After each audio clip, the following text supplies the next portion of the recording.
Magandang gabi mga kapuso. Ako po ang inyong Kuya Kim na magbibigay sa inyo ng trivia sa likod ng mga trending na balita. Sa halip na sakmalin ng takot, napangiti raw ang isang angler o mangingisda mula sa City of Smiles, Bacolod City dahil sa nabigwit niyang pating.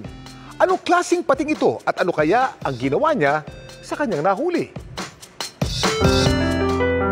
Abot langit ang tuwa ng angler na si Kirby sa kanyang nabigwit. Bagis na konsi. Oh, wow. Isang pating na paligpik, napakalapad. Parang pakpak ng anghel.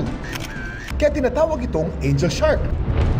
Nahuli daw itong ni Kirby nang minsan pumalaos sa Kawayan Negros Occidental. Napagalaw lang po namin yung lure na may kawil sa tubig. Na-attract po yung different kind of fish. Nung nahuli namin, akala namin bato. Kinuha talaga namin from bottom hanggang taas, hindi talaga gumagalaw.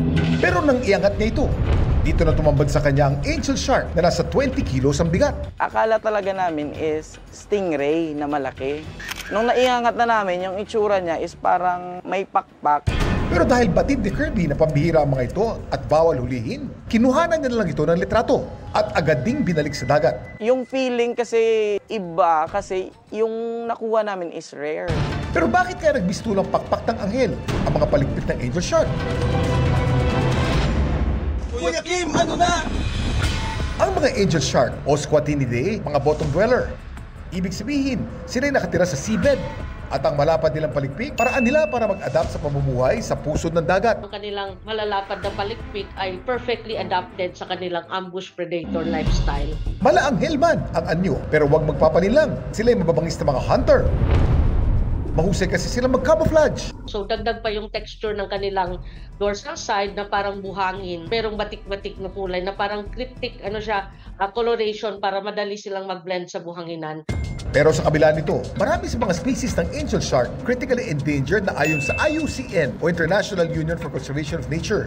Overfishing, pwedeng direct fishing para sa kanilang laman, sa fins at sa kanilang liver oil. So sila ay very vulnerable sa bottom trawling kasi nandun nga sila sa buhanginan. And isa pang rason ay ang kanilang mabagal na reproduction. Dagdag pa ang habitat destruction at coastal development and of course ang pollution.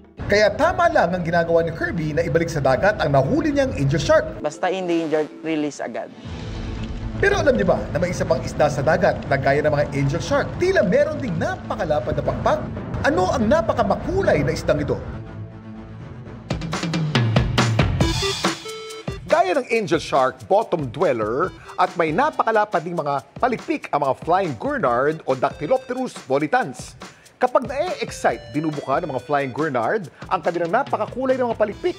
Pero ang kanilang mga pakpak, hindi nila ginagamit para lumipad. Sa halip, itong tumutulong sa kanila para makagalaw ng maayos sa pusod ng dagat. At pandepensa rin nila ito sa mga predator. Samantala, para malaman ang trivia sa likod ng viral na balita, i-post o i-comment lang, #Kuya Kim, ano na? Laging tandaan, kimportante ang may alam. Ako po si Kuya Kim at sagot ko kayo 24 oras.